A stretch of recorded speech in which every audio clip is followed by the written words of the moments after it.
저분 며느리 아니에요. 그날 저와 어머님에게 황당하고도 믿기지 않는 일이 벌어졌습니다.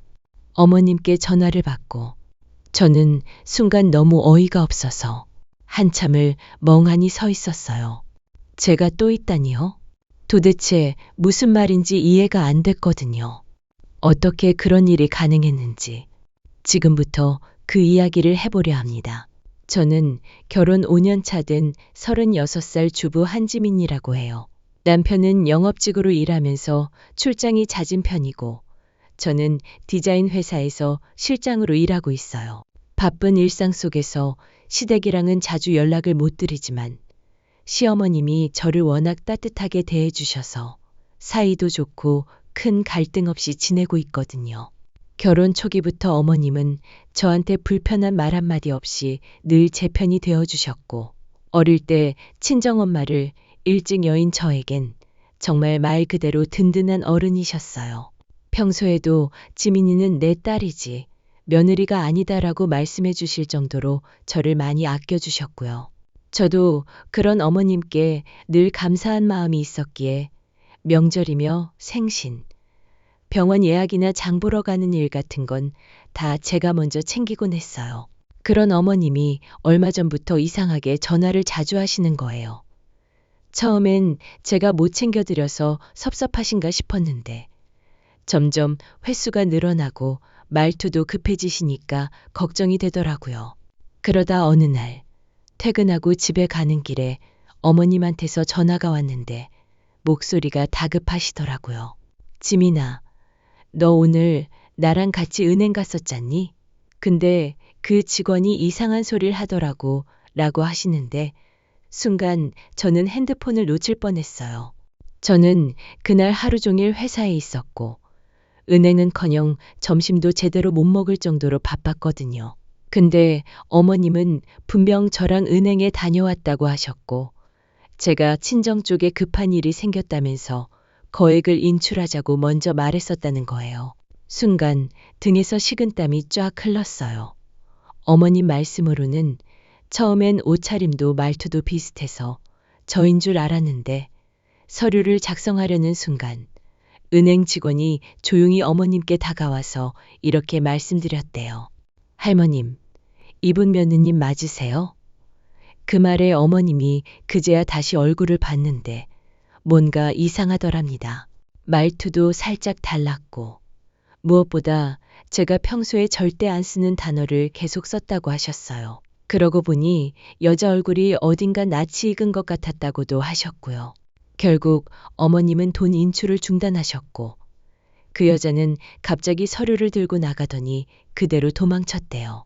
직원분이 경찰에 신고하긴 했지만 신분증도 가짜였고 어디 사는 사람인지 아직도 못 잡았다고 하더라고요. 저는 그 얘기를 듣고 진짜 손이 덜덜 떨렸어요. 어머님이 얼마나 놀라셨을지 생각하니까 속이 뒤집히고 도대체 누가 우리 가족을 노리고 저를 사칭해 그런 짓을 했을까 싶어서 밤새 잠도 못 잤어요. 저는 단순한 사기라고 생각하지 않았어요. 어머님이 그러시더라고요. 그 여자 분명 낯이 익었다고. 그 얘기를 듣는 순간 제 머릿속에 스쳐 지나간 얼굴이 딱 하나 있었어요. 그 여자가 맞다면 이건 단순한 해프닝으로 끝날 일이 아니었어요. 저는 그날 결심했어요. 이 일 그냥 넘기지 않겠다고요. 솔직히 말하면 그날 밤 저는 잠을 한숨도 못 잤어요. 어머님은 괜찮다고 돈도 빠져나가지 않았고 다 지난 일이니까 그냥 잊으라고 하셨지만 저는 도저히 그럴 수 없었어요. 저를 사칭한 여자. 그리고 어머님을 속여서 전 재산을 빼가려 했던 그 사람.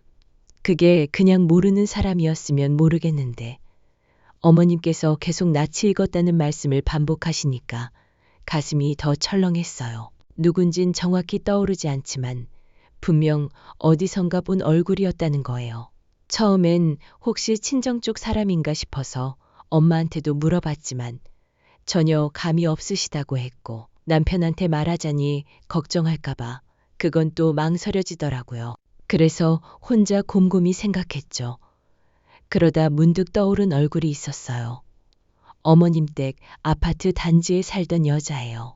몇 번 마주친 적이 있었는데 뭔가 분위기가 이상했어요. 말도 없고 인사도 안 하는데 괜히 저를 위아래로 훑어보던 느낌. 처음엔 그냥 예민한 건가 싶었는데 생각해보니 그 여자 어머님이랑 저랑 시장 다녀올 때마다 멀리서 지켜보듯 보고 있던 적도 있었고 제가 혼자 어머님 집에 들렀을 때 엘리베이터 앞에서 마주쳤는데 며느리세요? 라고 묻지도 않고 아는 척하며 웃었던 기억도 났어요.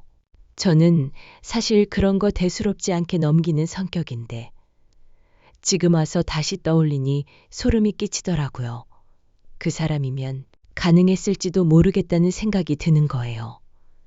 단지에서 자주 마주쳤으니 제 얼굴도 어느 정도 익혔을 거고 어머님이랑 저의 관계까지 파악했을 수도 있죠. 평소 어머님은 워낙 자랑도 많이 하셨어요. 우리 며느리는 일도 잘하고 살림도 야무지게 잘한다고요. 어디서 들었을지는 모르지만 그 사람은 분명 저에 대해서도 어느 정도 알고 있었을 거예요. 그리고 어머님이 혼자 계신다는 것도요. 그렇게 생각하니까 머릿속이 정리되기 시작했어요.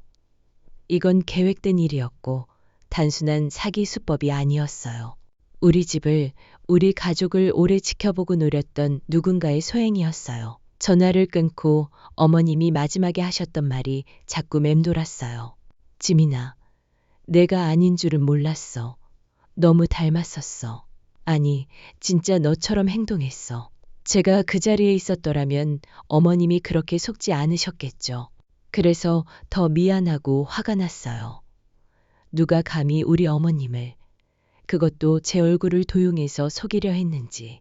저는 그 사람을 그냥 두지 않기로 마음먹었어요. 어머님이 괜찮다며 넘기려 하시지만 저는 꼭 밝혀낼 거예요. 그리고 제 눈앞에서 다시는 그런 일이 생기지 않게 제가 직접 끝을 보려고요. 그 여자가 누구인지, 왜 그런 짓을 했는지 저는 이제부터 그걸 하나하나 찾아내기로 했습니다. 이 일 절대 가볍게 넘기지 않을 거예요. 다음 날 아침 출근 준비를 하다가도 자꾸만 마음이 불편해서 결국 회사에 양해를 구하고 반차를 냈어요. 머릿속에 그 여자의 얼굴이 계속 떠올랐고 어머님이 당하신 걸 생각하면 도저히 평소처럼 앉아서 일을 할 수가 없었거든요. 저는 바로 어머님 댁으로 갔어요. 도착하자마자 어머님은 괜찮다며 애써 웃으셨지만 얼굴은 많이 수척해 보이셨어요. 저는 정중하게 말씀드렸어요. 어머님, 제가 도저히 가만히 있을 수가 없어요. CCTV라도 확인해 봐야겠어요. 그러자 어머님도 한숨을 내쉬시면서 고개를 끄덕이셨어요. 같이 은행에 갔던 날 상황을 하나하나 다시 떠올려 주시는데 듣다 보니 더 화가 나더라고요. 그 여자는 제가 쓰는 말투나 습관까지 어느 정도 따라하고 있었다고 하셨어요. 제가 늘 손목에 차고 다니는 팔찌 같은 것도 비슷한 걸 하고 있었다고 하고요. 그 정도면 거의 역할극 수준이었죠. 저는 바로 어머님이 가셨던 은행으로 함께 찾아갔어요. 처음엔 은행 직원분들도 조심스러워 하셨지만 어머님과 함께 있었던 직원분이 저를 보더니 바로 알아보시더라고요. 아, 며느님. 지난번에 같이 안 오셨죠? 저 그날 이상하다고 느꼈었어요. 그분의 증언은 명확했어요. 서류 작성할 때 여자가 제 이름을 물어봤고 계좌번호도 애매하게 기억하는 척 하더니 결국 종이에 적힌 걸 보고 따라 썼다고 하셨어요. 그렇게 얘기 들으니 숨이 턱 막히는 기분이 들었어요. 그 여자는 겉모습뿐 아니라 우리 가족의 정보를 꽤 정확하게 알고 있었고 어머님이 망설이지 않게 말과 행동으로 안심시키면서 접근한 거죠. 저는 은행에 협조를 구해 CCTV를 확인하게 됐어요. 화면 속에 찍힌 여자는 제가 생각했던 그 여자와 정말 너무 비슷하게 생겼더라고요. 머리 길이, 체격, 심지어 복장 스타일까지. 얼핏 보면 누구라도 저라고 착각할 수 있을 정도였어요. 어머님이 왜 속으셨는지 이해가 됐고 도리어 그런 분이 처음부터 이상하다고 느끼신 은행 직원이 대단하게 느껴졌어요. 영상 속 여자는 어머님 옆에 딱 붙어 앉아서 친근하게 대화하고 있었고, 가방 안에서 뭔가 서류를 꺼내 보여주는 장면도 있었어요. 영상이 끝나갈 무렵 누군가가 다가오자 순간적으로 당황한 표정을 지으며 자리를 박차고 나가는 모습이 찍혀 있었고, 그 표정이 아직도 잊히질 않아요. 저는 속으로 이를 꽉 물었어요. 저 사람 반드시 잡아야겠다. 어머님께 피해가 가지 않게, 그리고 다시는 우리 가족을 우습게 보지 못하게. 다음은 제가 직접 움직일 차례였어요. 단순히 경찰에 맡기고 끝날 일이 아니라는 생각이 들었거든요. 누군가 일부러 우리를 노리고 있었던 거라면 그 이유도 밝혀야 하니까요. 저는 이 CCTV 영상을 복사해서 챙기고 어머님께 잠시만 더 도와달라고 말씀드렸어요. 이제 시작이에요. 내가 가만히 있지 않는다는 걸 그 사람 분명 알게 될 거예요. CCTV 영상 속 얼굴을 몇 번이고 돌려보면서 저는 확신하게 됐어요. 어머님 댁 단지에서 몇 번 마주쳤던 그 여자. 아마 이름이 윤지연이었던 걸로 기억했어요. 예전에 관리실 게시판에 붙은 분실물 안내문에 그 이름이 적혀 있었고, 얼굴도 분명 그 사람이 맞았거든요. 저는 곧장 어머님께 여쭤봤어요. 어머님, 혹시 이 단지에 윤지연이라는 분 사세요? 어머님은 처음엔 고개를 갸웃하시더니 이내 아 하며 떠올리셨어요. 응, 그 사람, 맞아. 전에 302호에 혼자 사는 젊은 여자 있었잖니. 그 사람 이름이 윤지연이었던 것 같아. 근데 이사 간 지 꽤 됐을 텐데. 그 말에 저는 또 한 번 등골이 오싹해졌어요. 이사까지 간 사람이 우리 집 상황을 어떻게 이 정도로 알고 있었던 걸까? 그리고 왜 하필 어머님을 노리고 나를 사칭했던 걸까? 그날 밤 저는 어머님 집 근처 부동산을 찾아갔어요. 혹시 모르니까 이전 세입자 정보라도 알아낼 수 있을까 싶어서요. 물론 개인정보라 자세히 알려주진 않으셨지만 제가 상황을 조심스럽게 설명드리니까 중개사무소 사장님이 조심스레 이렇게 말씀하시더라고요. 302호요? 거기 예전에 혼자 살던 여자 있었죠. 이름이 윤지연 맞고요. 근데 이상한 게 그 사람 이 근처 계속 맴도는 것 같더라고요. 그 말에 저는 얼어붙었어요. 이사 간 사람이면 그냥 끝이 아닐까요? 그런데 계속 어슬렁거린다는 건 뭔가 더 있다는 얘기잖아요. 사장님 말씀으론 가끔 단지 앞에 있는 벤치에 앉아 있는 걸 몇 번 봤다고 하시더라고요. 저는 당장 관리사무소에 가서 그동안의 방문자 기록과 CCTV 열람이 가능한지 문의했어요.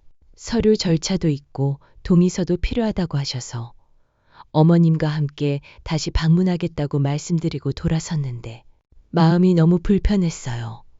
머릿속엔 계속 질문만 맴돌았어요. 그 여자가 왜 나한테 무슨 원한이 있었던 걸까? 아니면 어머님이 타깃이었던 걸까?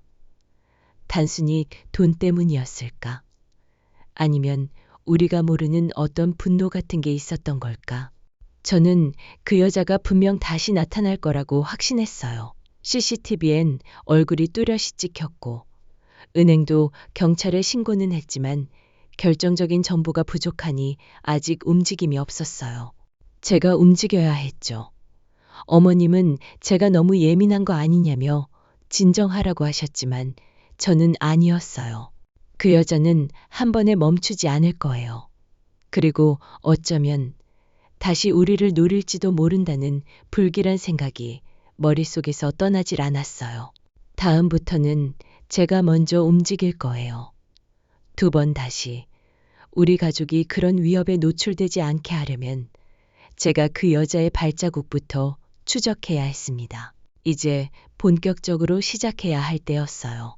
그날 이후 저는 회사 일도 손에 잡히지 않고 퇴근 후엔 곧장 어머님 집 주변을 돌기 시작했어요. 사실 저 스스로도 조금 오버하는 게 아닐까 싶은 마음이 없었던 건 아니에요.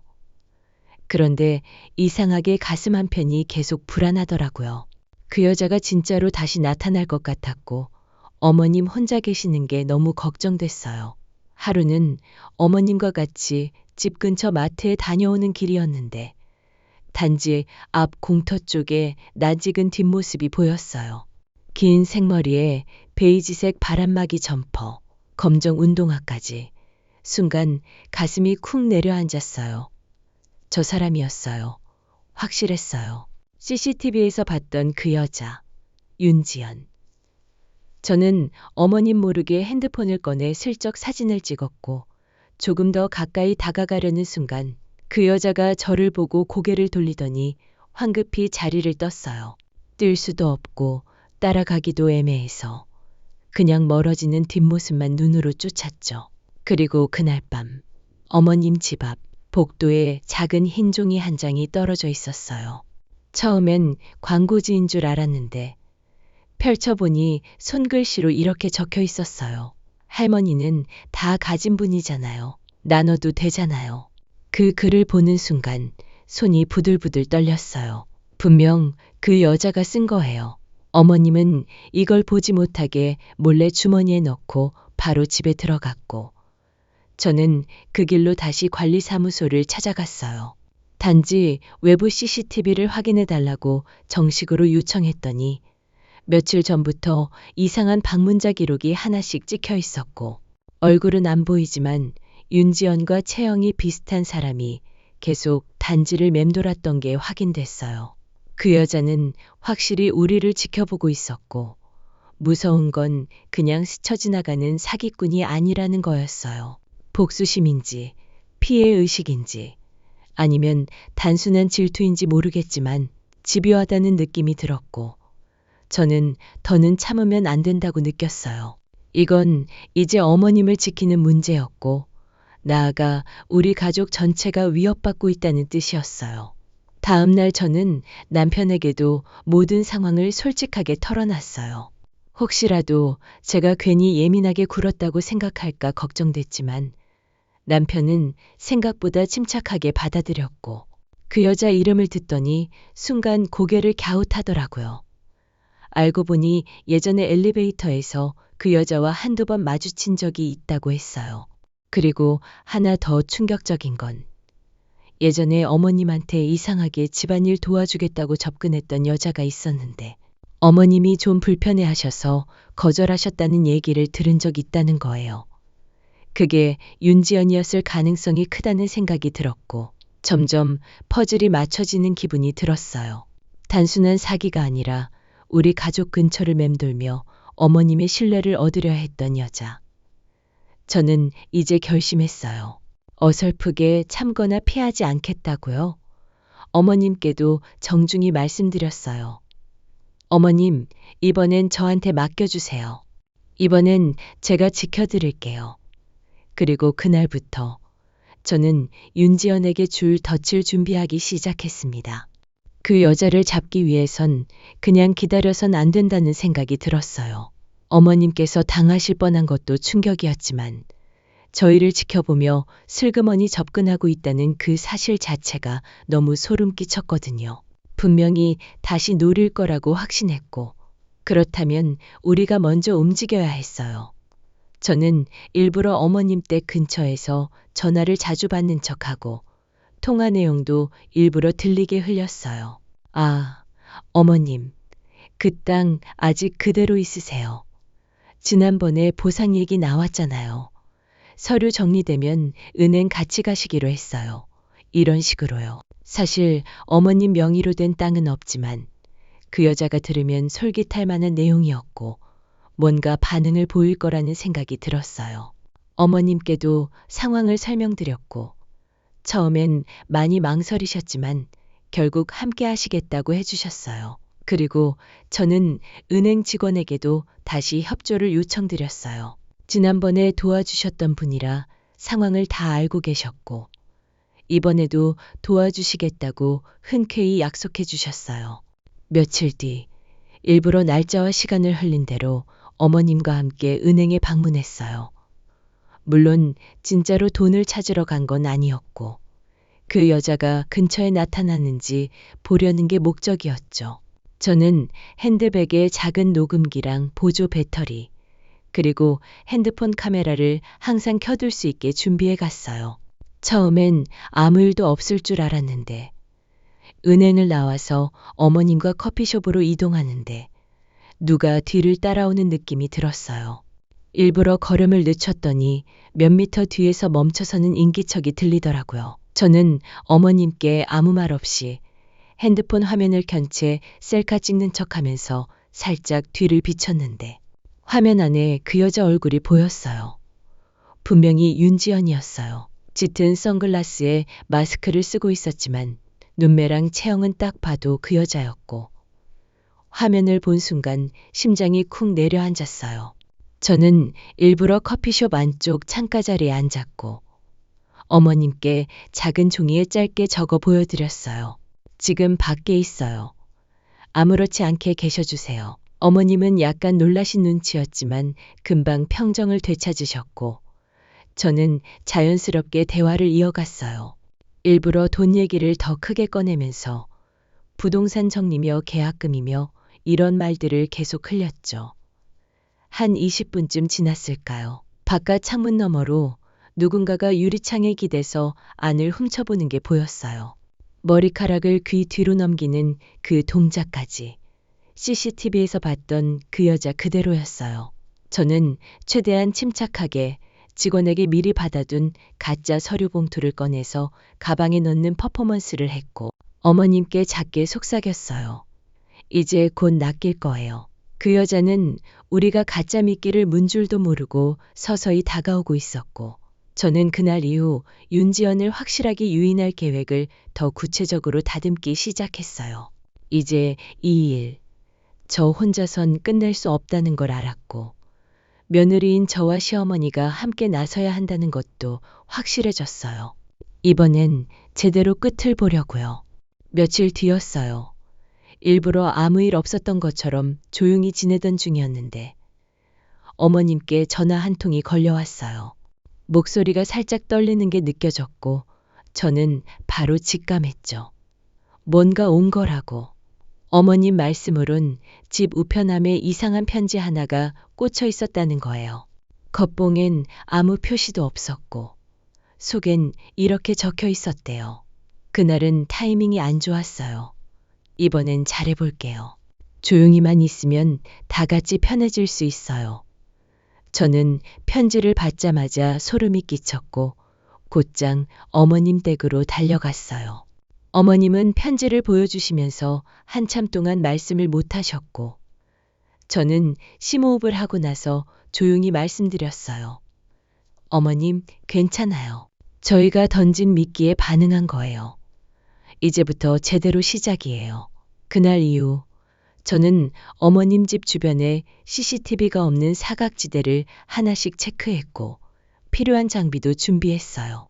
경찰에 신고하는 게 맞긴 했지만 지금 상태에선 명확한 신원이나 물증 없이 접수만 해서는 쉽게 수사가 진행되지 않을 가능성이 컸거든요. 게다가 윤지연은 이제 확실히 덫에 걸려 있었어요. 저희가 어떤 식으로 대응하는지 떠보는 동시에 다시 접근할 타이밍을 노리고 있다는 걸 느낄 수 있었거든요. 저는 다음 단계를 위해 어머님께 한 가지 부탁을 드렸어요. 다시 한번 그 여자에게 기회를 주는 척하면서 직접 만나보자고 메시지를 남기자는 거였어요. 처음엔 어머님께서 당황하셨고 망설이셨어요.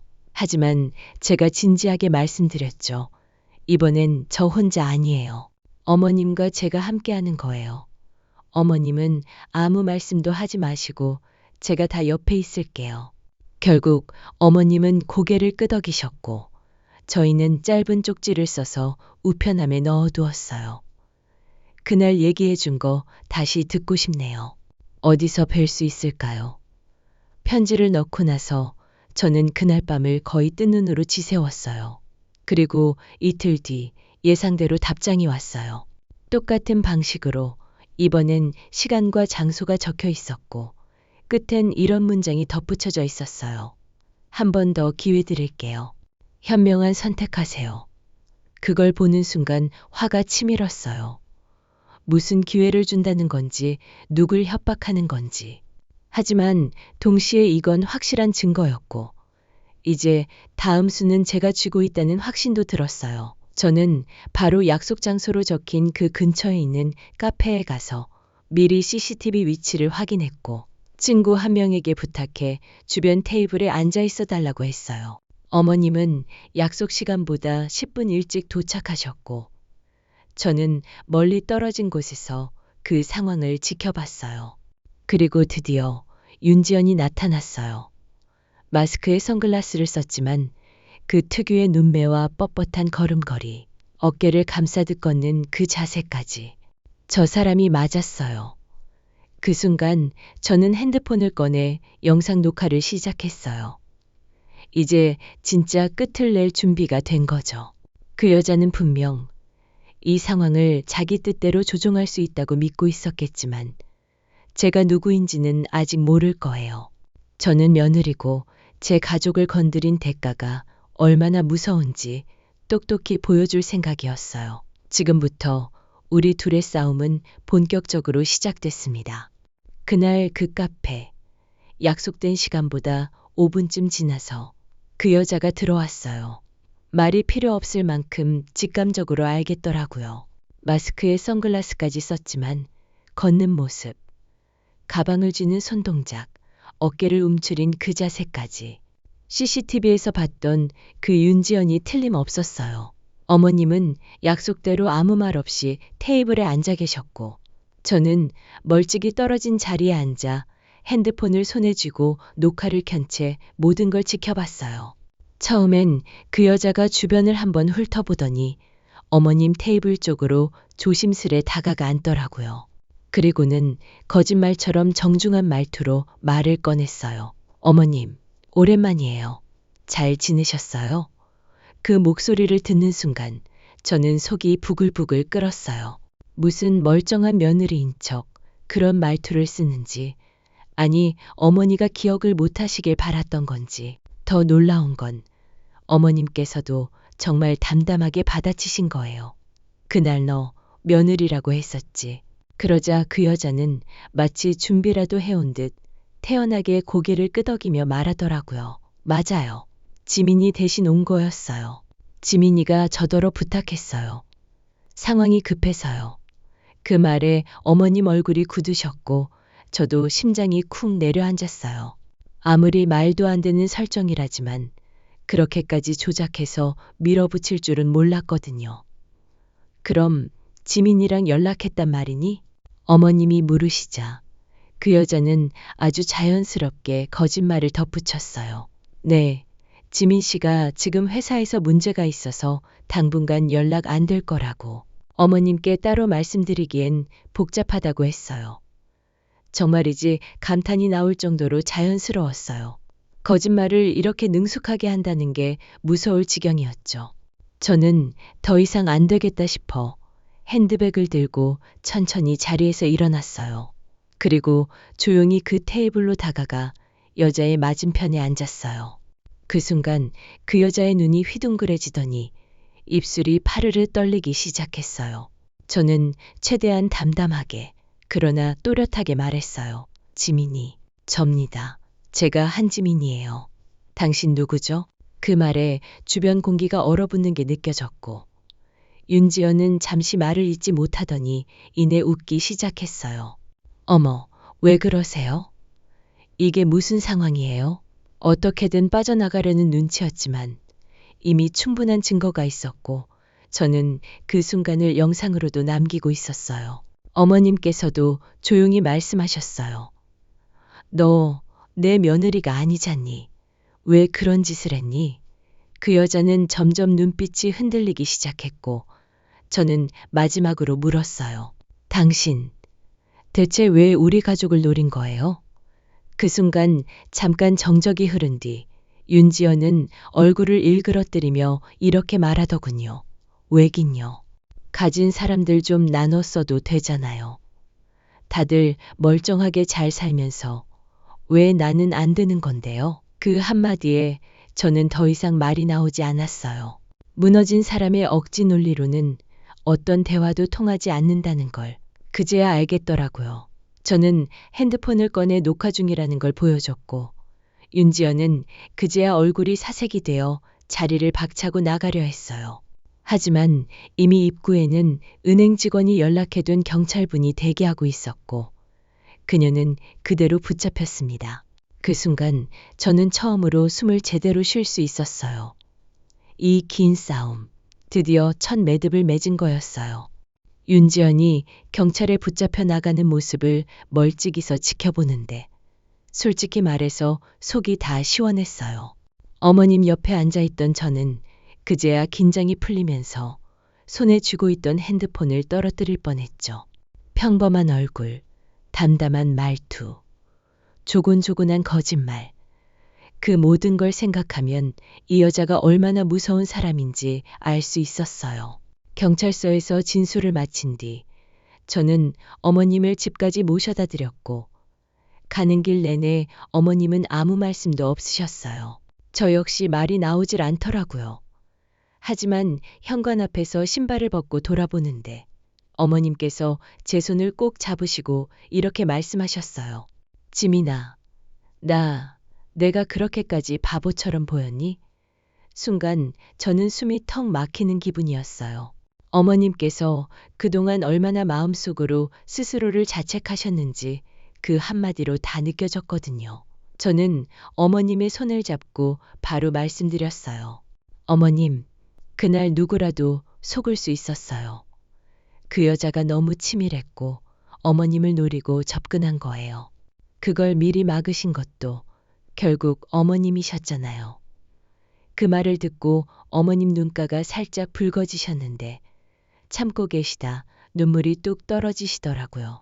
괜찮다고, 이제 끝났다고 몇 번이고 말씀드렸어요. 다음 날 경찰서에서 연락이 왔고 윤지연이 처음부터 어머님과 저를 지켜보며 계획적으로 접근했다는 진술이 나왔대요. 예전부터 어머님이 혼자 지내신다는 걸 알고 있었고 명절마다 저희가 드나드는 시간, 동선까지 메모해두고 감시했던 흔적이 그녀의 방에서 나왔답니다. 심지어 어머님 댁 쓰레기통에 있던 약봉지 사진까지 찍어서 약 복용 시간대까지 파악하고 있었다고 하더라고요. 저는 그 얘기를 듣고 진짜 몸이 떨렸어요. 단순히 돈 때문이라기엔 너무 과했고 그 여자 안에 쌓인 분노가 도대체 어디서부터였는지 알 수 없을 정도였어요. 윤지연은 진술에서 이렇게 말했다고 해요. 아파트 복도에서 저 여자가 어머님 팔짱 끼고 웃던 모습이 너무 보기 싫었어요. 원래 그런 복은 아무나 받는 게 아니거든요. 나는 그런 거 한 번도 못 받아봤는데 그런 말을 듣는데 오히려 불쌍하다는 생각이 드는 동시에 정말 무서운 사람이란 확신이 들었어요. 남의 행복이 자기 불행의 이유가 된다는 건 어떤 이성으로도 설명이 안 되는 거잖아요. 경찰에서는 그녀가 접근한 방식이 계획적이고 지속적이었던 만큼 형사처벌도 가능할 거라고 했고 어머님께도 피해자 보호 절차가 진행될 예정이라고 하더라고요. 저는 마지막까지 그 여자를 보고 싶지 않았지만 조사 마치고 나오는 길에 마주치고 말았어요. 저를 보더니 씩 웃으며 이렇게 말하더군요. 역시 당신 같은 여자가 가장 재미있어. 그 말에 다시 소름이 돋았지만 저는 아무 말도 하지 않았어요. 이미 끝난 게임이었고 저는 승자였으니까요. 어머님과 저는 그렇게 조용히 그러나 단단하게 이 일을 정리해 나갔어요. 그리고 그날 밤 어머님이 제 손을 꼭 잡으시고 이렇게 말씀하셨어요. 지민아, 내가 우리 가족을 지켰구나. 고맙다. 그 말에 저는 처음으로 안도하며 웃을 수 있었어요. 이 모든 일의 끝에서 결국 남은 건 가족이었고 저는 그 가족을 지키기 위해 뭐든 할 수 있다는 걸 스스로에게 증명했어요. 윤지연이 경찰에 넘겨지고 사건이 일단락되자 주변에선 다 끝났다고 말했어요. 어머님도 다시 일상으로 돌아가셨고 저도 출근하며 아무 일 없는 듯 살아가고 있었죠. 하지만 제 안은 묘한 찝찝함이 남아 있었어요. 단순한 피해 사건으로만 보기엔 그 여자의 행동 하나하나가 너무 정교했고 어머님을 얼마나 오래 관찰했는지를 생각하면 단순한 분노로만 치부하긴 힘들었거든요. 저는 끝까지 확인하고 싶었어요. 이 사람이 진짜 어떤 사람이었는지 또 누굴 노리고 있었는지. 그래서 담당 형사님께 조심스럽게 연락을 드렸어요. 그동안 확보된 윤지연의 행적 중 공개 가능한 부분이 있다면 알고 싶다고요. 형사님은 처음엔 조심스러워 하시다가 조용히 이렇게 말씀하시더군요. 솔직히 말씀드리면요. 이 사람, 이번이 처음 아닐 수도 있습니다. 그 한마디에 등골이 다시 싸늘해졌어요. 확인된 것만도 비슷한 방식으로 접근한 어르신 피해 사례가 2건 더 있었대요. 다만 이번처럼 신분을 도용하거나 은행까지 동행한 경우는 처음이라 형사처벌이 가능했던 거고요. 전과는 없지만 비슷한 이름으로 예전 요양보호사 자격증을 취득하려다 적발된 기록도 있었대요. 저는 그 얘기를 듣고 확신했어요. 이 여자는 단순히 우리 가족이 잘 살아서 질투한 게 아니에요. 원래 이런 식으로 약한 사람을 노리고 타인의 삶을 훔치려는 습성이 있었던 거예요. 어머님은 이제 괜찮다고, 다시는 그런 사람 우리 곁에 못 오게 됐다고 안심하셨지만 저는 그날 이후로 아예 어머님 집 주변 CCTV 각도까지 바꿔가며 다시 설치했고 경비실에도 영상 백업 기간을 늘려달라고 요청했어요. 혹시 모를 사태에 대비하는 건 나쁜 게 아니니까요. 어머님은 처음엔 짐이나 그만해도 되지 않겠니? 하셨지만 제가 말했어요. 어머님, 저희를 노렸던 사람이 한 명이었던 건 알겠지만 앞으로 또 누가 어떻게 다가올진 모르잖아요. 저 이번에 제대로 배웠어요. 지키는 건 미리 준비하는 거더라고요. 어머님은 한참 말씀이 없으시더니 제 머리를 쓰다듬으며 그러셨어요. 넌 며느리가 아니라 진짜 딸이다. 그 한마디에 눈물이 왈칵 쏟아졌어요. 처음부터 끝까지 이 일은 단순한 사기 사건이 아니라 가족이라는 이름을 가진 사람들 사이에 생긴 아주 깊은 신뢰의 싸움이었어요. 그 여자는 그걸 무너뜨리려고 했고 우리는 그것을 지켜냈죠. 저는 이제야 비로소 깨달았어요. 가족은 피가 아니라 마음으로 지켜내야 하는 거라는 걸요. 윤지연이 어떤 형을 받게 될지는 모르겠지만 적어도 그녀는 앞으로 저희 가족에겐 발붙일 수 없게 됐고 어머님은 더 단단한 마음으로 하루하루를 살아가고 계세요. 그리고 저는 며느리로서가 아니라 어머님의 딸로서 이 모든 걸 끝까지 지켜볼 겁니다. 이 싸움은 여기서 끝났지만 가족을 지키는 일은 지금부터가 진짜 시작이니까요. 윤지연 사건이 마무리되고 며칠 뒤 어머님이 다니시는 동네 경로당에서 연락이 왔어요. 어머님께서 얼굴을 안 비추신 지 꽤 됐는데 괜찮으시냐며 안부를 묻는 전화였죠. 사실 어머님은 그 일 이후로 사람 많은 곳에 가는 걸 꺼려 하셨어요. 겉으론 괜찮다고 하셨지만 속으론 많이 위축되신 상태였어요. 괜히 나갔다가 또 누가 말을 걸거나 잘못된 소문이라도 도는 게 아닐까 걱정하신 거죠. 저는 어머님 손을 꼭 잡고 말씀드렸어요. 어머님은 아무 잘못도 없으세요. 오히려 당당하게 다니셔야죠. 하지만 어머님은 고개를 저으셨어요. 지민아, 사람들 눈빛이 달라. 다들 아는 눈빛이야. 그 말에 저도 마음이 복잡해졌어요. 가족을 지킨다는 게 단순히 외부 위협을 막는 것만은 아니라는 걸 그때 느꼈어요. 그 후 저는 어머님 대신 직접 경로당으로 갔어요. 어머님 친구분들이 계셨고 조심스럽게 안부 인사를 드렸어요. 그런데 의외였어요. 어머님을 험담하는 사람은커녕 다들 그 일을 알고 안타까워 하시더라고요. 아이고, 지민 씨, 어머님 정말 큰일 날 뻔 하셨다면서요. 그 은행 직원도 용한 사람이야, 진짜. 그런 못된 여자한테 속지 않으신 게 다행이죠. 어머님도 얼마나 놀라셨겠어. 처음엔 걱정했던 게 무색할 정도로 모두가 어머님 편이었어요. 저는 그 자리에서 정말 가슴이 뭉클했어요. 결국 중요한 건 주변에 어떤 사람이 있느냐는 거였어요. 그 후 저는 어머님께 조심스럽게 말씀드렸어요. 어머님, 다들 어머님 걱정만 하세요. 이상한 소문 없어요. 괜히 혼자 속 끓이지 마세요. 어머님은 제 말을 들으시더니 한참 있다가 이렇게 말씀하셨어요. 지민아, 내가 부끄러워서 그런 거였어. 그 여자 얼굴도 못 알아보고 그런 말도 안 되는 일에 당할 뻔한 내가 자꾸 스스로가 싫었어. 저는 어머님 손을 꼭 잡고 고개를 저었어요. 어머님은 누구보다 용감하셨어요.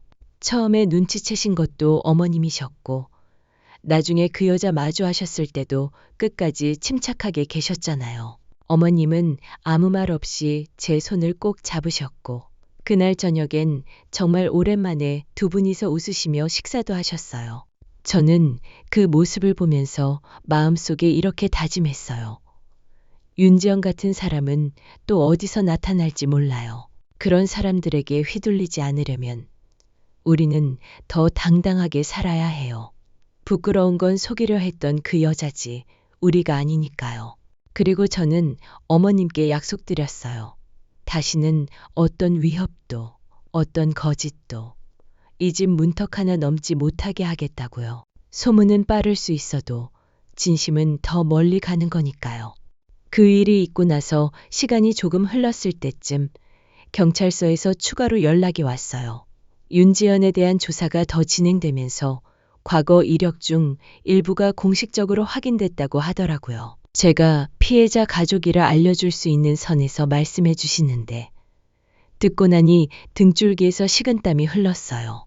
그 여자는 과거에도 비슷한 방식으로 접근해 타인을 속이려 했던 전력이 있었고 정식 처벌까진 받지 않았지만 민사 분쟁으로 소송까지 간 사례도 있었더라고요. 한 할머니의 도우미로 일하며 금전적인 부분을 조용히 빼내려다 들킨 적이 있었고 그땐 본인이 억울하다며 끝까지 주장해서 법적 처벌은 피해갔다고 해요. 하지만 이번엔 결정적인 증거와 진술이 명확하니 더 이상 빠져나가기 어렵다는 게 경찰 쪽 설명이었어요. 저는 그 말을 들으면서도 마음 한편이 편치 않았어요. 단순히 한 번 실수한 게 아니라 누군가를 철저히 노리고 계획적으로 움직였던 사람이었단 얘기잖아요. 그러면서 그 여자의 얼굴이 떠올랐어요. 처음 어머님을 마주하고 어머님 오랜만이에요 라고 말하던 그 뻔뻔한 얼굴. 그게 연기였다는 게 아직도 믿기지 않을 만큼 섬찟했어요. 제가 다시 경찰에게 조심스럽게 물었어요. 혹시 저희 말고 또 다른 피해자도 있나요?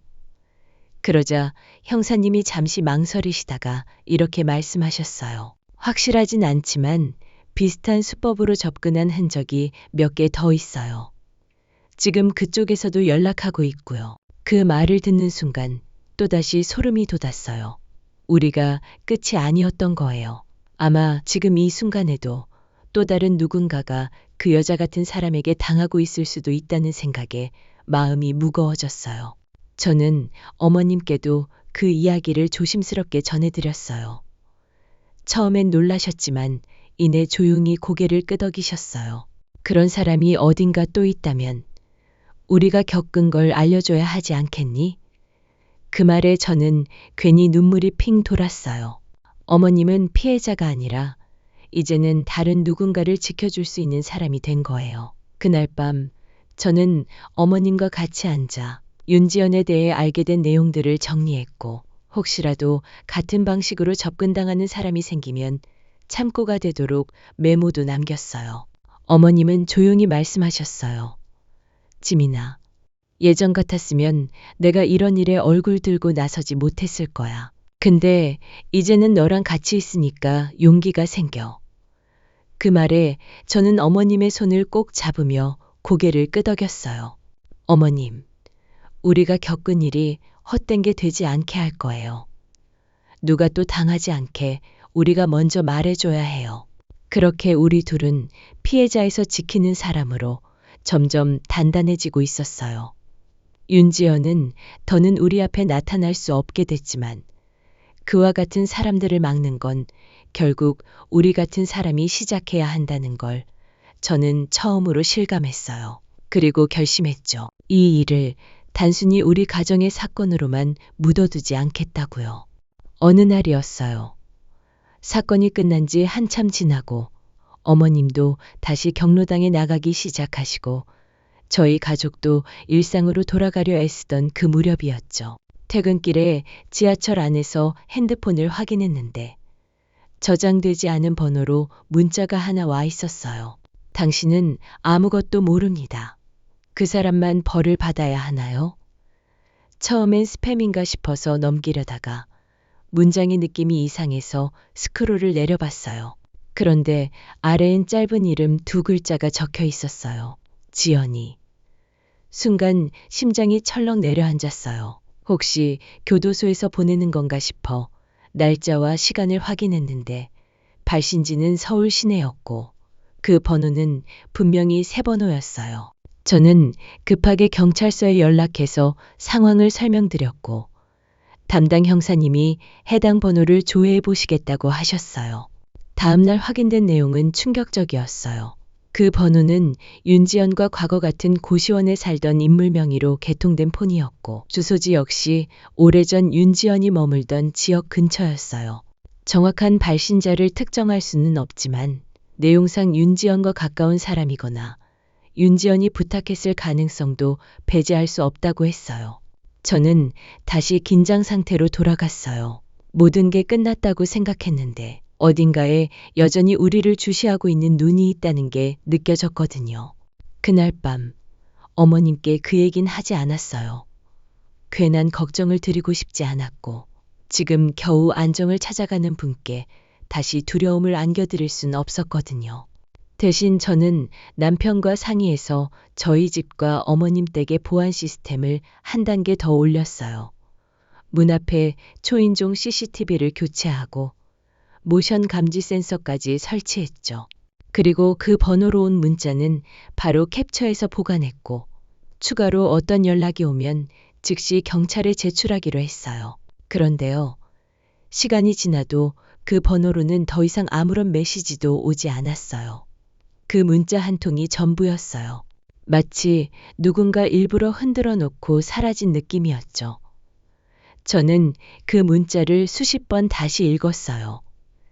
그 사람만 벌을 받아야 하나요? 이 말이 단순한 동정인지 아니면 무언가 더 깊은 걸 암시하는 건지 모르겠지만 그 문장 끝에 담긴 기분 나쁜 자신감 같은 게 계속 마음에 걸렸어요.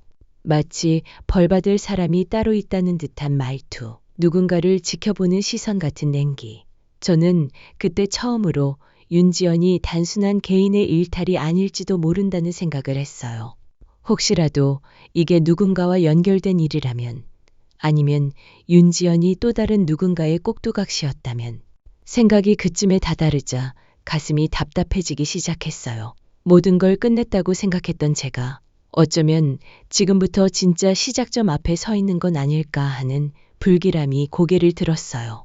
그 문자 한 통은 단지 몇 줄짜리 문장이 아니었어요. 그것은 명확한 메시지였어요. 우리는 끝나지 않았다. 그날은 평소보다 조금 늦게 퇴근했어요. 회사에서 급하게 처리할 일이 생겨서 어머님께 연락도 못 드리고 있었는데 집 현관 앞에 도착하자 뭔가 이상한 느낌이 들었어요. 문 앞 센서 등은 켜져 있었고 초인종 카메라도 이상 없어 보였는데 그 아래 현관문 손잡이에 낯선 검은 봉투가 묶여 있었어요. 봉투엔 아무 글씨도 없었고 손글씨나 메모도 없었어요. 저는 조심스럽게 장갑을 끼고 봉투를 열어봤어요. 안에는 낡은 사진 한 장과 종이 쪽지 하나가 들어 있었는데 사진은 오래된 흑백 사진이었고 어머님이 젊었을 적 찍은 가족 사진 같았어요. 더 충격적인 건 그 사진 뒤에 적힌 글귀였어요. 가족이 많다고 안전한 건 아니잖아요. 저는 그 순간 심장이 멎는 줄 알았어요. 이건 단순한 협박도 아니고 그냥 악이었어요. 사진을 보낸 사람은 확실히 어머님의 과거를 알고 있는 누군가였고 우연히 얻은 게 아니라는 건 분명했어요. 이건 어머님과 저를 넘어 우리 가족 전체를 겨냥한 협박이었어요. 저는 즉시 경찰에 신고했고 포장 상태에 그대로 제출했어요. 경찰 측에서도 심각하게 받아들였고 유사 협박 사례로 긴급 수사 대상에 올리겠다고 했어요. 근처 CCTV를 확인했지만 이 사람이 정면을 피해서 다녔는지 정확한 얼굴은 나오지 않았고 후드티에 마스크를 착용한 인물만 흐릿하게 찍혀 있었어요. 저는 다시 불안감에 휩싸였어요. 윤지연은 분명 구속 상태인데 도대체 누가 이런 짓을 하고 있는 걸까? 어머님 댁에도 바로 연락드렸고 다행히 아무 일 없다고 하셨어요. 하지만 저는 그 전화를 끊고 한참을 핸드폰을 쥐고 있었어요. 혹시 어머님께 무슨 일 생기면 어쩌지? 또 누가 뒤에서 지켜보고 있는 건 아닐지 머릿속이 복잡했어요. 저는 다음날 어머님을 모시고 가까운 법률 상담소를 찾아가 보호명령이나 임시접근 금지 조치를 신청할 수 있는지 알아봤어요.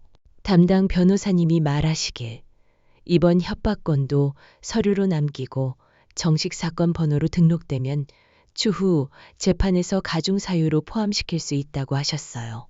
저는 그날 바로 각서까지 쓰고 모든 경로를 정리했어요. 이제는 실수 없이 단 하나의 실마리도 놓치지 말아야 하니까요. 돌아오는 길에 어머님께 조심스럽게 여쭤봤어요. 어머님, 혹시 그 사진 기억나세요? 어머님은 한참을 사진을 들여다보시다가 조용히 말씀하셨어요. 이 사진, 우리 막내 고모네 가족 모임에서 찍었던 거야. 그때 지연이 엄마도 거기 있었어. 그 말을 듣는 순간 모든 게 얼어붙었어요. 지연이 어머님 친척 모임에 있었던 여자라니 그 여자가 어머님 지인 쪽 사람이었어요? 어머님은 말끝을 흐리시며 고개를 천천히 끄덕이셨어요. 어렸을 때 몇 번 본 적 있었는데 그게 그 아이였을 줄은 몰랐네. 모든 퍼즐이 맞춰지기 시작했어요. 지연은 그냥 동네 사람이 아니었어요. 어머님의 먼 친척이었고 어릴 적부터 우리 가족을 지켜보고 있었던 존재였던 거예요. 저는 그날 밤 잠을 이루지 못했어요. 단순한 원한도, 단순한 질투도 아니었어요. 이건 오래된 감정, 말하지 못한 과거, 그리고 비뚤어진 기억이 엉켜버린 끔찍한 일이었어요. 그리고 저는 그걸 이제야 제대로 마주하게 된 거였죠. 어머님과 마주 앉아 지연이 어릴 적 이야기부터 하나하나 들었어요. 생각보다 훨씬 오래된 인연이었고 동시에 낯설게 느껴지는 가족사였죠. 어머님 말씀으론 지연이는 아주 어릴 적 부모가 이혼한 뒤 고모 집에 잠시 맡겨졌던 적이 있었고 그 시절 어머님이 잠깐 돌봐주신 적도 있대요. 하지만 워낙 오랜 시간 전 일이라 어머님도 얼굴을 제대로 기억하지 못하셨던 거고요. 그때 지연이의 엄마, 그러니까 어머님의 먼 친척은 꽤 가난했고 가족 모임에도 잘 나타나지 않던 분이었다고 했어요. 저는 조용히 어머님께 물었어요. 혹시 그쪽에서 무슨 일이 있었던 거 아니에요? 원망할 만한 일이라든지요. 어머님은 긴 침묵 끝에 조용히 입을 여셨어요. 그 아이 엄마가 예전에 너희 아버지 보험금 문제로 내게 연락을 했었어. 힘들다고 조금 도와달라고 했었는데 그땐 우리도 사정이 넉넉하지 않아서 거절했었지. 지금도 그게 마음에 걸리는데 혹시 그때부터 날 원망했던 걸까? 어머님의 눈동자가 흔들리는 걸 보며 저는 복잡한 마음이 들었어요. 과거엔 아무렇지 않게 지나간 일이 누군가에겐 오랫동안 마음의 응어리로 남을 수도 있다는 사실을 그때 처음 실감했어요. 지연은 단순히 돈이 필요했던 게 아니었어요. 자신이 외면당했다고 느낀 감정, 그리고 어머님이 다른 가족에게는 잘해주면서 자기 집만 무시했다고 여긴 분노. 그게 수십 년을 맴돌다가 지금 폭발해버린 거였어요. 저는 감정을 추스르고 어머님께 말했어요. 어머님, 그 사람 마음이 어떻게 꼬였든 지금 한 짓은 절대 용서받을 수 없어요. 가족이라고 해도요. 어머님은 고개를 천천히 끄덕이시며 제 손을 잡으셨어요. 지민아, 나는 내가 있어서 참 다행이야. 이번 일 아니었으면 난 아마 아직도 모르고 속고 있었을 거야. 그 애가 가족이란 이유로 나는 계속 마음을 열고 있었을지도 몰라. 그 말에 저는 가슴이 먹먹해졌어요. 지연은 그 가족이라는 틈을 비집고 들어온 거였어요. 가족이기에 경계하지 않았고, 가족이기에 쉽게 믿었고, 가족이기에 끝까지 의심하지 못했던 거죠. 저는 그날 밤 다시 경찰서에 자료를 제출하며 단단히 말했어요. 가족이란 말로 사람을 속인 건 더 큰 죄라고 생각해요. 더는 쉽게 풀어주지 마세요. 형사님도 고개를 끄덕이시며 단호하게 말씀하셨어요. 이번엔 제대로 처리할 겁니다. 접근 금지 조치도 확실하게 들어가게 할 거고요. 저는 고개를 숙이며 깊이 감사드렸어요. 돌아오는 길에 어머님과 함께 집 근처를 천천히 걸었어요. 밤 공기가 차가웠지만 어머님 옆에 있으니 이상하게 마음은 따뜻했어요. 어머님이 말없이 제 팔짱을 끼시며 그러셨어요. 넌 가족이라서 날 지킨 게 아니고 그냥 사람으로서 날 지킨 거구나. 그 말에 저는 웃으며 대답했어요. 전 어머님 편이니까요. 언제나. 그리고 그 순간 저는 한 가지 다짐을 더하게 됐어요. 피로 맺어진 가족도 마음으로 맺어진 가족도 누군가를 지키는 마음만큼은 같아야 한다는 것. 지연은 그걸 이용했고 저는 그걸 지켜낸 거예요. 그리고 그 차이는 아주 큰 결과를 만들어냈죠. 다음부터는 진짜 가족이 무엇인지 보여줄 차례예요. 윤지연이 가족이라는 틈을 비집고 들어왔다는 사실이 밝혀지고 난 뒤 어머님은 더 이상 그 아이의 이름을 입에 올리지 않으셨어요. 아무렇지 않은 척 하셨지만 평소 좋아하시던 드라마도 흘려듣기만 하고 시장에 나가시는 일도 확 줄어들었죠. 저는 그런 어머님의 변화가 더 안타까웠어요. 몸은 멀쩡하신데 마음 한쪽이 다쳐버린 듯한 느낌이랄까요. 어느 날 평소보다 일찍 퇴근하고 어머님 집에 들렀는데 거실 식탁 위에 낯익은 종이 한 장이 펼쳐져 있었어요. 옛날 가족 모임, 사진이 복사된 자료였고 사진 위에는 빨간 펜으로 동그라미가 그어져 있었어요. 바로 어머님과 지연이 어릴 적 함께 있던 모습이었어요. 순간 숨이 턱 막히는 느낌이 들었고 혹시 또 누가 집안까지 들어왔나 싶어 집안 구석구석을 확인했죠. 다행히 침입 흔적은 없었지만 제가 돌아오기 전까지 어머님이 혼자 이 사진을 보고 계셨다는 사실에 가슴이 철렁 내려앉았어요. 저는 조용히 사진을 접고 어머님 앞에 앉았어요. 어머님은 아무 말 없이 창밖을 보고 계셨고 저는 묻지 않았어요. 대신 조용히 손을 내밀어 어머님의 손등을 감싸쥐었죠. 그리고 조용히 말했어요. 어머님, 지켜야 할 건 과거가 아니라 지금이에요. 우릴 믿고 다시 마음 열어주세요. 어머님은 한참 동안 아무 말 없으시다가 아주 작게 한마디 하셨어요. 지민아, 그 아이가 우리 집에 들어오려고 했던 게 아닐까. 그냥 며느리 자리를 탐한 게 아니라 아예 날 대신해서 그 자리를 살고 싶었던 건 아닐까. 그 말에 저는 등줄기가 서늘해졌어요. 돌이켜보니 그녀의 접근 방식은 단순한 돈이나 복수의 감정만으론 설명이 안 됐어요. 어쩌면 지연은 어릴 적 자신이 누리지 못한 따뜻한 가족 분위기, 안정된 생활, 어머님 곁에서 웃고 있는 저의 자리를 탐내며 거기에 자신을 끼워 맞추려 했던 걸지도 몰라요. 그건 무섭도록 뒤틀린 갈망이었고 동시에 경계하지 못한 어른들의 빈틈이었을지도 모르죠. 하지만 그걸 막아낸 건 결국 지금의 우리였어요. 그날 이후 저는 어머님과 함께 매주 한 번씩 마트를 갔고 일부러 경로당 근처도 산책 삼아 돌았어요. 처음엔 머뭇거리시던 어머님도 이젠 다시 지인들께 인사를 나누시고 평소처럼 장바구니를 챙기시며 예전의 모습을 조금씩 되찾아가고 계세요. 저 역시 이전보다 더 자주 어머님 곁에 머물고 퇴근하고 나면 짧게라도 안부 전화를 드리는 게 습관이 됐어요. 이번 일을 겪으며 저는 알게 됐어요.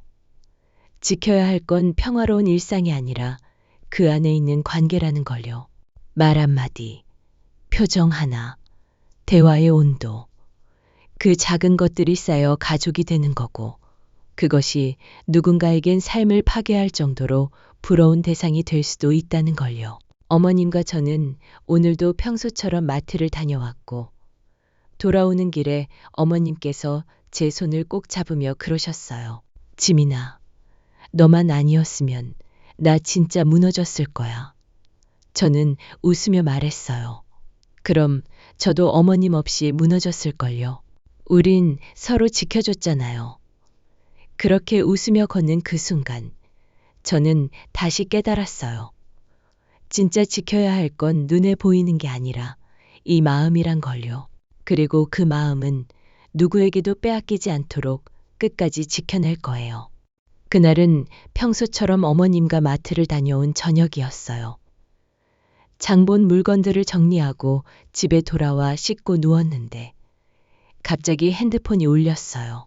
시계는 밤 10시 40분쯤이었고 발신자는 저장되지 않은 번호였어요. 처음엔 받을까 말까 망설였죠. 요즘은 스팸도 많고 이상한 전화도 심심찮게 오니까요. 그런데 알 수 없는 촉이 오더라고요.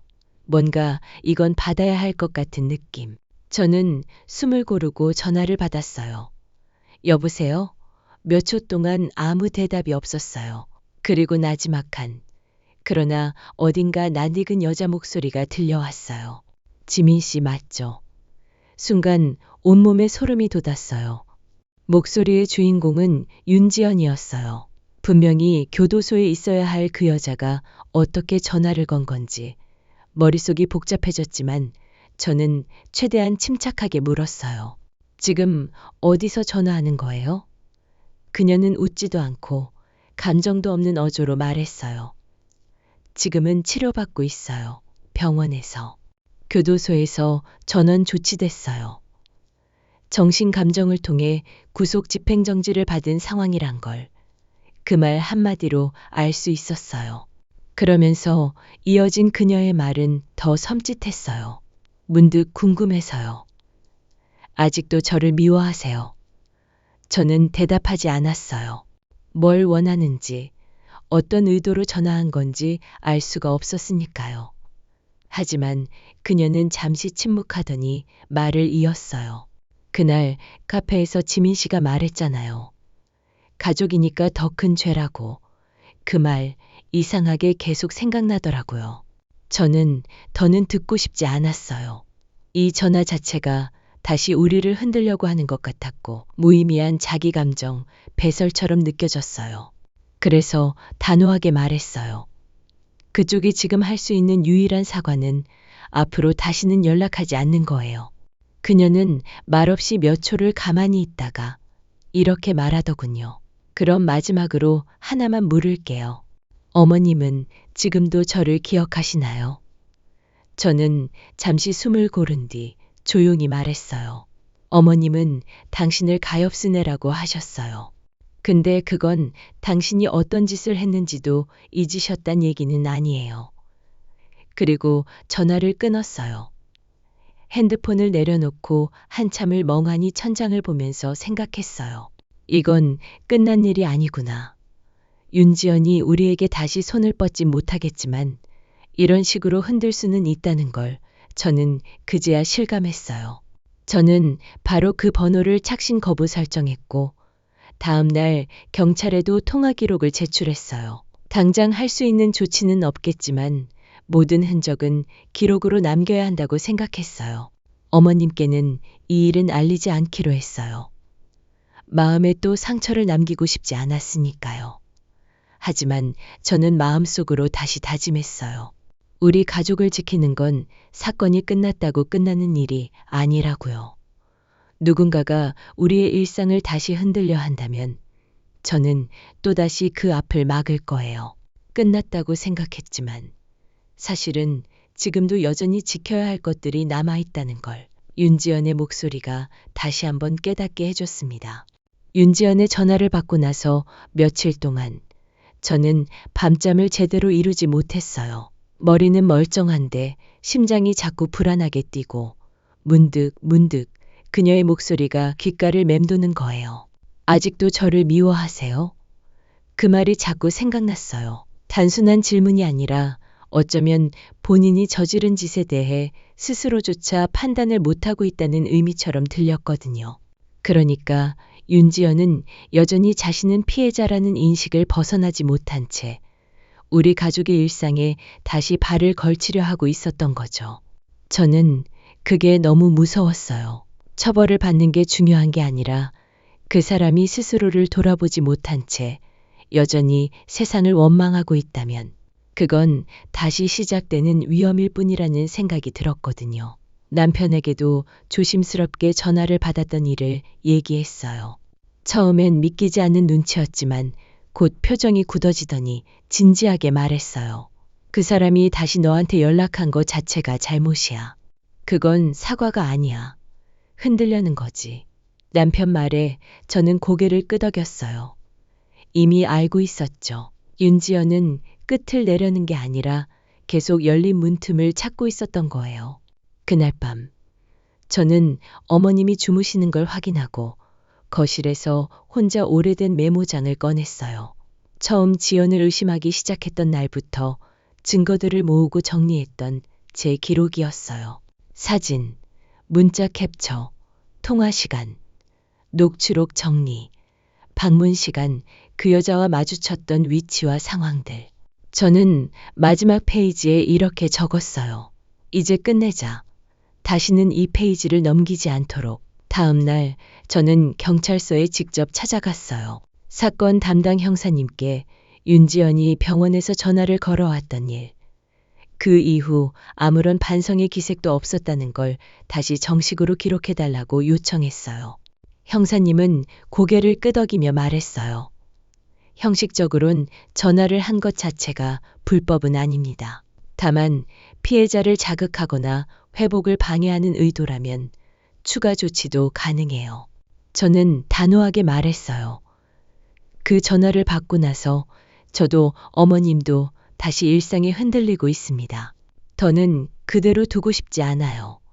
형사님은 제 표정을 보시더니 조용히 말씀하셨어요. 이 사건은 오래 가겠지만 기록은 남습니다. 그 사람이 다시 선을 넘는 순간 이번엔 더 강하게 대응할 수 있을 겁니다. 돌아오는 길에 저는 햇살 좋은 공원을 지나면서 문득 이런 생각이 들었어요. 사람 마음속에도 문이 있구나.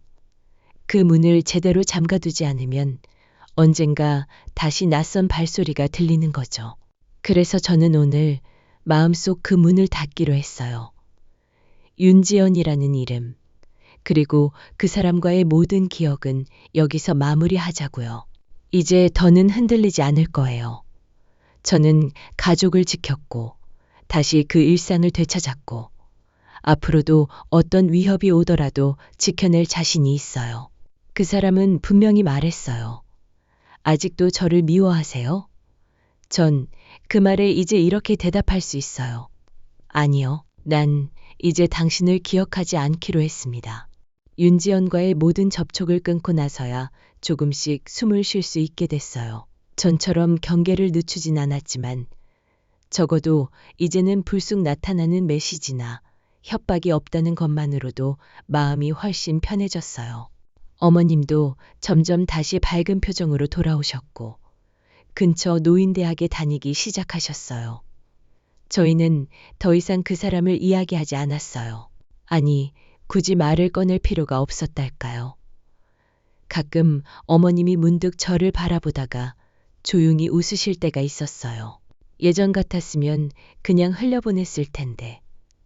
이제는 그 웃음에 담긴 감정이 느껴졌어요. 안심, 고마움, 그리고 신뢰. 그 모든 걸 담은 미소였죠. 저는 이제 평범한 하루하루가 얼마나 소중한지 실감하고 있어요. 아침에 출근하면서 어머님, 오늘 뭐 해드릴까요? 라고 묻고 저녁에 퇴근하며 잘 계셨어요? 라고 인사하는 그 반복되는 일상이 사실은 얼마나 큰 축복이었는지를 그 일을 겪고 나서야 진짜로 알게 됐거든요. 가족을 지킨다는 건 거창한 싸움이나 특별한 행동이 아니라 이렇게 하루를 무탈하게 쌓아가는 거라는 걸 배웠어요. 윤지연이라는 이름은 더 이상 우리 일상에 존재하지 않아요. 그 사람은 과거의 한 조각으로 남았고 다시는 우리의 문을 열 수 없다는 확신이 생겼어요. 물론 지금도 누군가 그런 틈을 노릴 수 있겠죠. 세상엔 너무 많은 이유로 분노하고 왜곡된 감정을 쌓아가는 사람들이 있으니까요. 하지만 저는 그때와 달라졌어요. 지키는 법을 알게 됐고 싸우는 법도 배웠고 무엇보다 누군가를 위해 끝까지 맞설 수 있는 사람이 됐어요. 어머님은 요즘 부쩍 손편지를 쓰세요. 며칠 전엔 제 책상 위에 조그만 봉투 하나가 놓여 있었는데 그 안엔 이렇게 적혀 있었어요. 지민아, 넌 내 인생의 행운이야. 그날 은행에 안 데려간 게 아니라 그날 너를 닮지 않은 사람을 구별해낸 덕분에 내가 너를 더 닮아가고 있어. 그 문장을 읽는데 눈물이 났어요.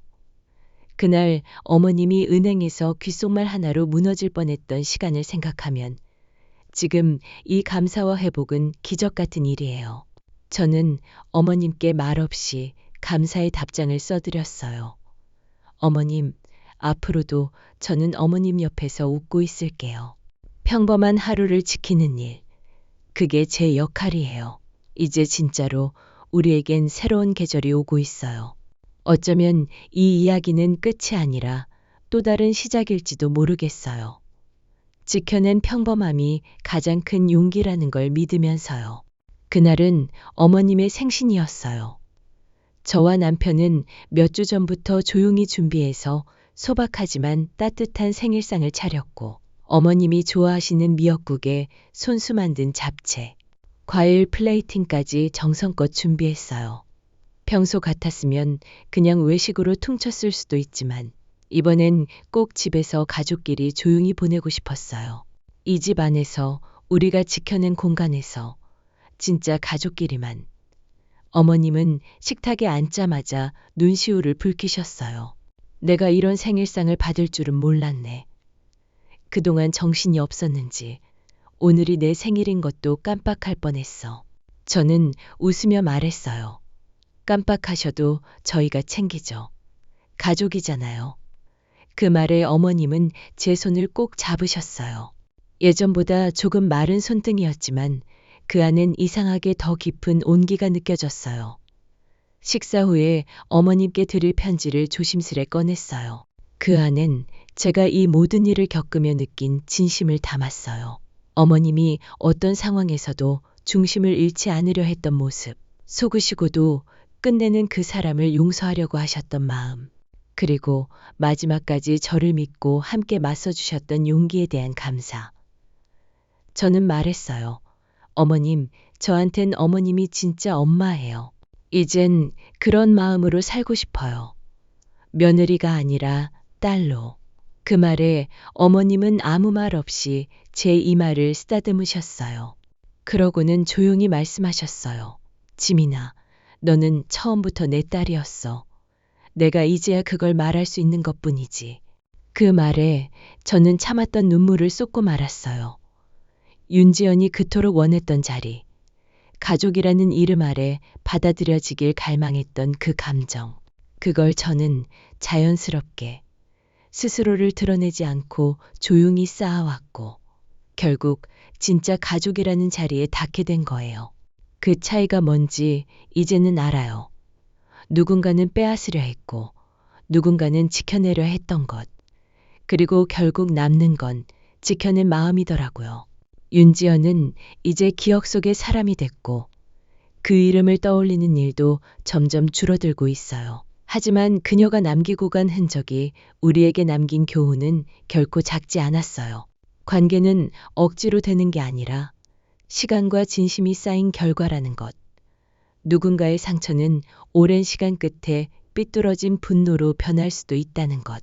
그리고 그런 걸 막을 수 있는 유일한 방법은 누군가를 포기하지 않고 끝까지 지켜보는 거라는 것. 저는 이젠 가족을 지키는 법을 안다고 생각해요. 어머님 곁에 있는 게 당연해진 지금. 저는 하루하루가 감사해요. 평범한 저녁 식사, 조용한 안부 전화, 그리고 따뜻한 눈빛 하나. 그 모든 게 우리 가족의 방패가 되어주고 있다는 걸 저는 누구보다 잘 알고 있어요. 이 이야기는 그렇게 끝이 났고 동시에 다시 시작됐어요. 더 이상은 누가 끼어들 극이 없는 단단한 이름. 가족이라는 두 글자 아래 우리는 진짜로 하나가 됐어요.